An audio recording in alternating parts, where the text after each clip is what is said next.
You are now tuned into AM Sessions with your boy. Every Monday morning, 9 a.m. on all streaming platforms. Yeah, baby! Mic check, 1, 2, 3. What's up, everybody? It's your boy Minir_Golf, and welcome back to AM Sessions with your boy. A podcast where we dive into the heart of entrepreneurship, industry evolution, and the stories that drive us forward. I am your host, Nkosinato, and today we're tackling a topic that's both timeless and timely. The great transfer of wealth. But before we get into that, I'd really like to give a big shout out to Luke Bermond. I really appreciate you, brother. He was the first of my opening guests. I know that was a very long conversation, and listen, I had so many problems to tackle in that recording.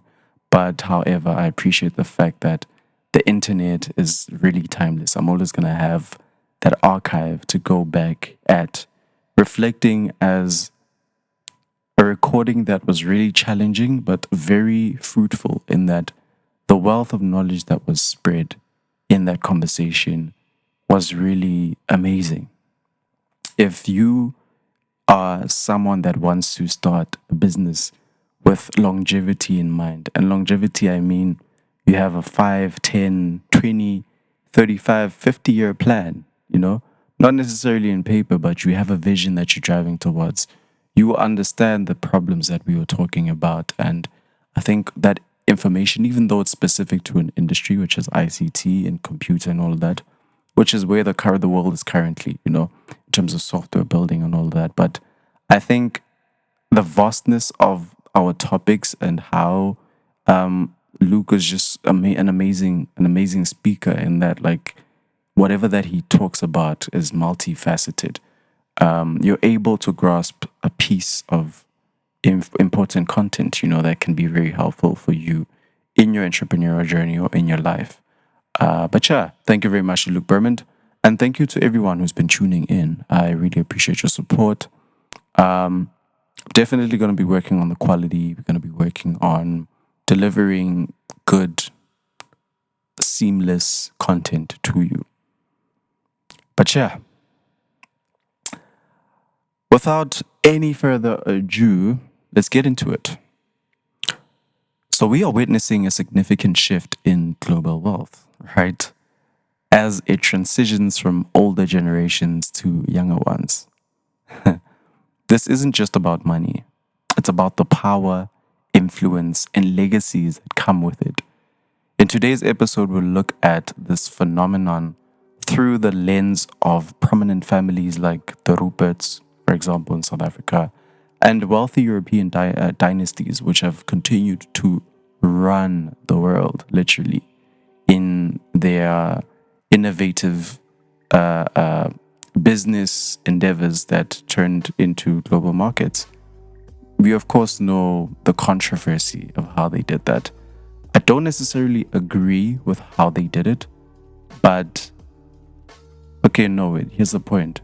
I don't necessarily agree with how they did it, yes, but I agree.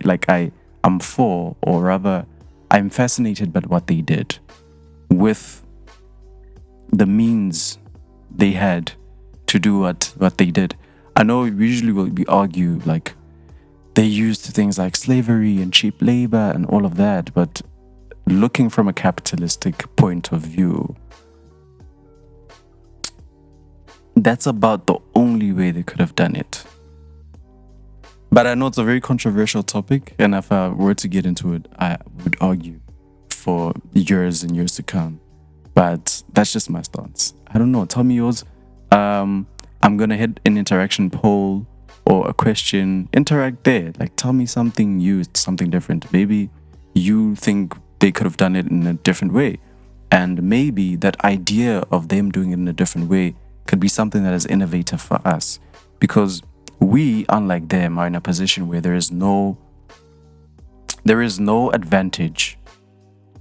Like, we don't have a bunch of slaves that are going to work for us and do things for us without having to pay them.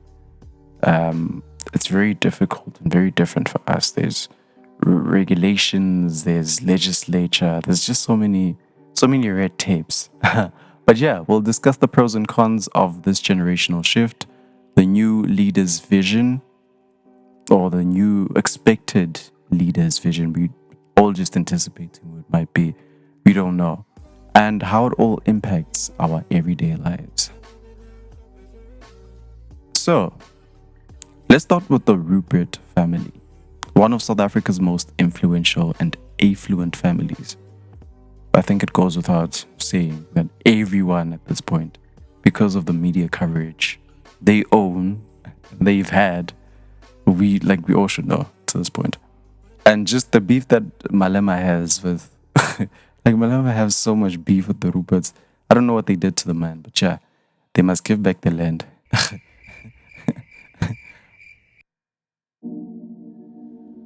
Anton Rupert founded the family's vast empire, which includes luxury goods, tobacco, and financial services. Now, as the torch is expected to pass to the new generation, it's anticipated that Antonji, which is also Anton, named after his great grandfather, if I stand right, may step up as the new leader. However, this transition is still uncertain and closely watched. So, Antonji, like many from the new generation, is faced with the challenge of maintaining the family's legacy while also navigating the rapidly changing business landscape. And yeah, I think that sort of fondles with his approach of like how he's gonna go about now pursuing his business interests, and is the vision that he wants to go for, is it different from what the family has been standing for? And these are conversations that people, especially in London, in Britain, they have these kind of conversations because they have the monarch, which is the oldest reigning societal structure of hierarchy in the world. Literally, it still exists until today. I mean, in South Africa, we have kingdoms, but they're not really kingdoms, guys. It's just a bunch of trusts. Come on. It our everyday lives. That's why I'll never be submissive to that monarch or that hierarchical system of tradition or tribal tradition as a monarch. But in Britain, people still sing "Hail the Queen, Hail the King" till today. It's still a very primal thing for them to love and respect. Although the nature of their power has changed, in that now the political landscape of Europe has become more open. They are readily exercising democracy, and it doesn't make it equal or fair because democracy has its own woes, Shem. We are all experiencing them in South Africa, as young as our democracy is. But yeah, so I think it's a question that is very famous in Europe. Like, they wonder, is the new king or queen going to fulfill what the monarch has been standing for? And think, for us in this case, are the people in power now who are going to be transferring their wealth, their power, their influence, going to still expect their kids, or their kids going to still fulfill the legacies that they built? But yeah, let's dive deep into it and actually see what differences we could think about. But yeah, significantly from his forefathers, obviously bringing both opportunities and challenges. Because I think with new business interests, there's opportunities. It means he might open up the family's portfolios and want new businesses, new innovative ideas, new innovative systems to invest into. Because you see, when you deal with a large portfolio of wealth, you don't deal with businesses. It's not about a business, it's about a system that can be incorporated, yes, as a form of a business, but the system can maintain or sustain itself over years. That is what makes companies attractive to, for example, pension funds. I mean, if your business is a business Without a system, there is no structure to say it might sustain itself till a certain time. But with a system, that is possible. But you see, in this world, you need to understand if you're going to build a business that you want people to launch their money in for years and years to come, you need to create a system that is innovated and that works efficiently with the current economic environment. I know I'm being very deep for the simple people, but that's just the kind of conversation or the kind of influence this conversation carries. It carries a lot of weight. But yeah. But the Ruperts are not alone, of course. My research into this great transfer of wealth includes prominent European families like the Rothschilds, the Arnolds. A lot of people know the Rothschilds. The Arnolds, not so much. And the Benton Courts. I hope I said that right. Benton Courts. Benton Courts. Yeah, sorry for that. But yeah, these families too are passing their fortunes and businesses to the younger generation. The pros to this transaction, to this transition are clear. Younger generations bring fresh perspective, not usually, but sometimes. A knack for innovation and readiness to embrace new technologies. Something that all people can adapt to, but can never innovate because they were not born with the technology, They are more in tune with current social and economic trends, true, because they are more in tune with what the current consumer wants to intake, as opposed to the older people, which can lead to revitalized and more resilient businesses. Like I had said, the vast opening of opportunities and challenges. For instance, many of these new leaders are passionate about sustainability and social responsibility. I'm not sure about the second part, but we're yet to see that. Areas that their predecessors might not have prioritized as highly. This is so arguable because they might not. They might prioritize social responsibility. They might not give a damn. And who's to blame them? I mean, anyway. However, there are also cons. The younger generation might lack the deep-rooted knowledge and experience that the older generation possesses, which is often the scare. And the reason why a lot of us, by us, I mean black people, cannot transfer wealth, or there is no transfer of wealth between generation, whether it be, and wealth is not only just about money, guys. Wealth can be knowledge. I could have learned a trade that my great-great-grandfather did that would make me very rich today. Maybe because it's not a popular method of trading anymore, but also I could use that method of trading to innovate something that has been existent. There's a cycle that human beings go through, and it is all built within structures or the construct of familiarity. People don't want to adapt to something that they don't really know.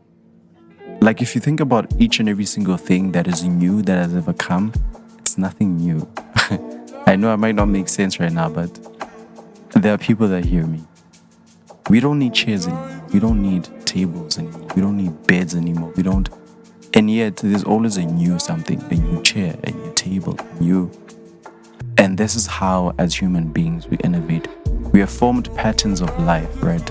And we understand what we need to sustain ourselves in this life.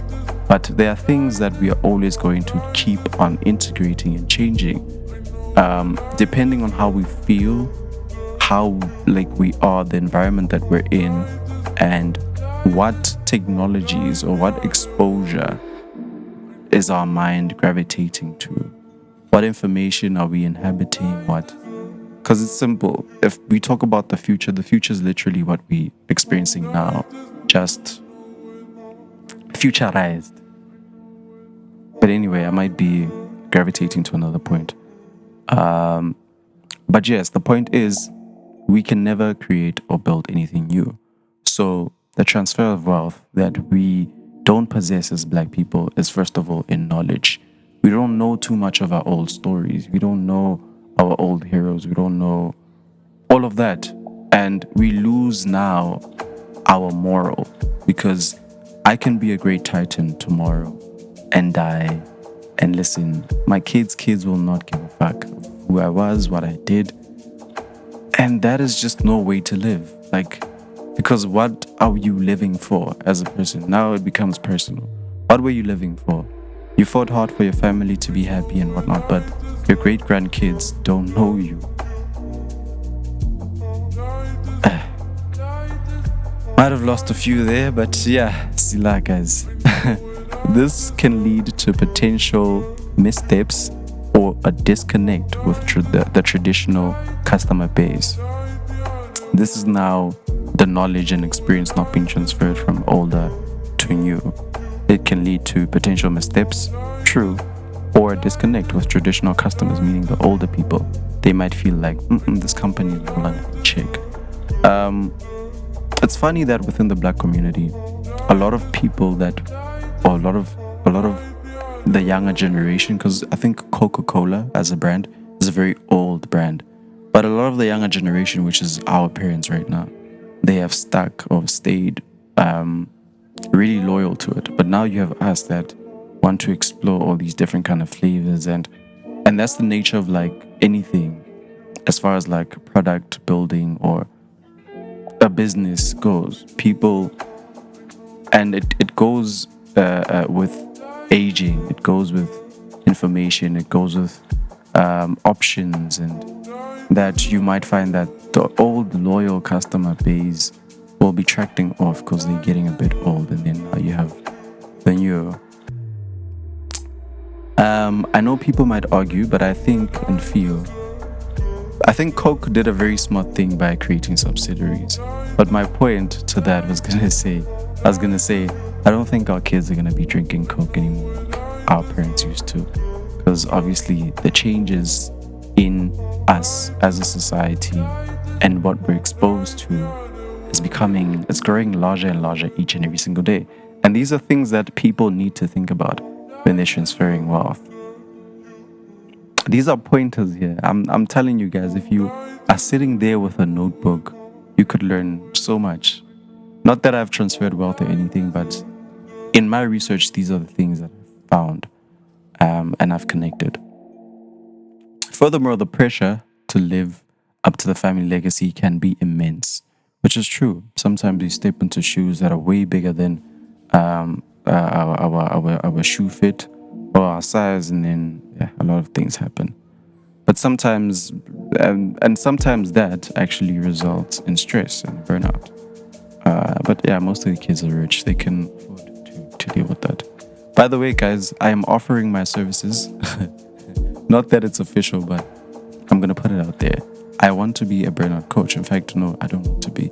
I'm a burnout coach. So a burnout coach is someone that assists you when you're having a burnout, when you're tired, when you want to resuscitate, think about where you are, your journey, and align. And a lot of women in corporate are facing that. I have seen it through statistics.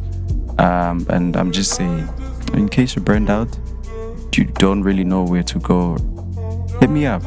Listen to my podcast.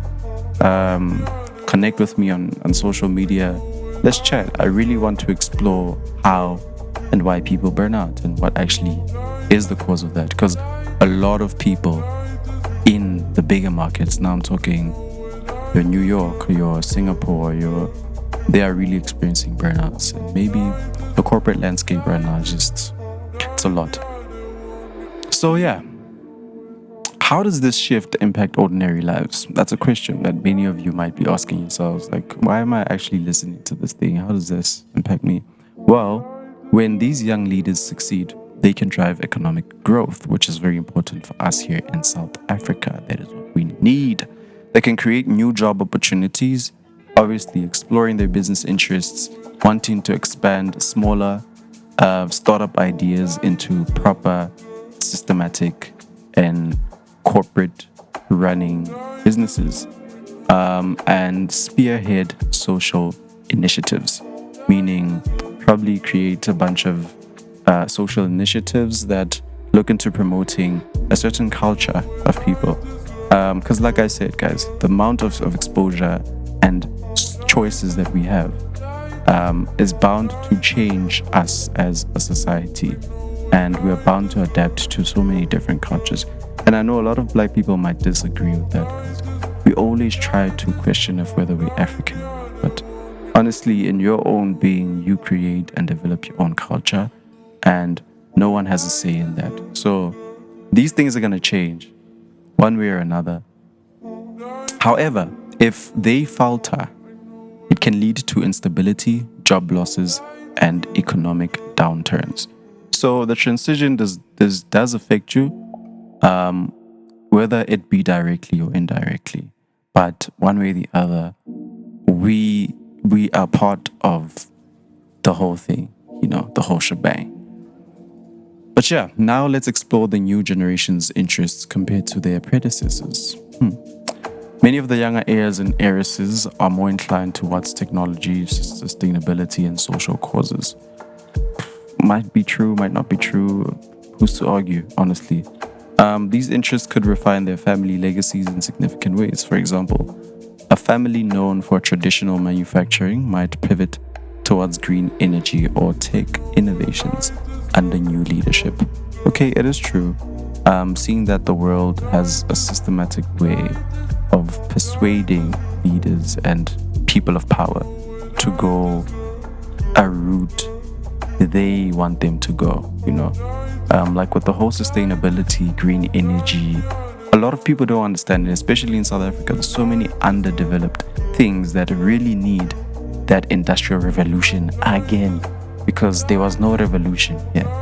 In fact, most firms ended up being closed, which is then why we have a problem of having underskilled, undeveloped people as opposed to now a country. Because if the people are unskilled, undeveloped, the people reflect the country, and it comes at no surprise.